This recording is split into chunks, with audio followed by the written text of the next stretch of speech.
Yes. So we were fortunate enough to be contracted by UCSD, where Inner Science is doing most of their research. Inner Science is Joe Dispenza's kind of like scientific research arm Mm. organization.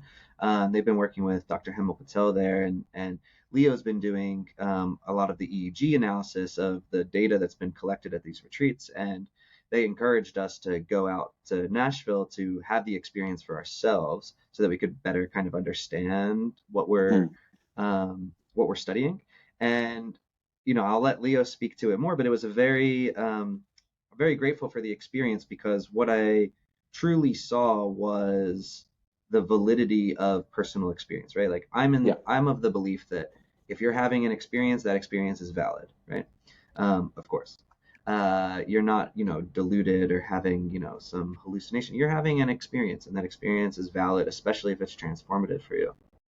And I've had plenty as well. And in doing his experience, in participating in the experience, I think one of the most potent parts is the fact that you're doing it with thousands of other people at the same time, Yeah. which is really powerful. And I think where there's a divorce that can be mended between mainstream science and these, potent experiences is an explanation as to the mechanism supporting this, right? And I think Right. that's where a lot of people tend to throw the baby out with the bathwater, right? Yeah. Is that oftentimes some teachers or proponents of it will start speaking with conviction about the mechanisms that are supporting these experiences with with little to no scientific evidence Right. about this, right?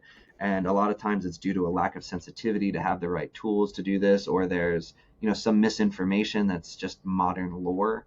um, and so that's like I think the interface that we're kind of coming into it as. And Leo's been designing tools and analyses to be able to identify what are some of these mechanisms, right, that are supporting these valid experiences, and how can we speak to them meaningfully, and make it tractable, really. Right. Yeah, we went it was it was a week-long experience. We experienced many different varieties of the meditations there. And I think I think what Nico says is spot on. I think that if one takes um a, charitable view, and I don't mean charitable in the sense of, giving charity, but in the sense that you assume that the person that whatever you're examining has some validity and there's some reason why people are interested and there's some reason why it has its effects. You can look at many retreats such as these and see a lot of, very cutting edge ideas, as well as, at the same time traditional ideas being enacted, even if the often the explanation around them is more about making people feel sort of safe and introduced and making it intuitive. But you can see some very interesting ideas around mind body coherence and about using creative visualization and thinking about ways to situate, very difficult or strange experiences in a framework that actually makes sense and ties it back to, ideas about physics and the like.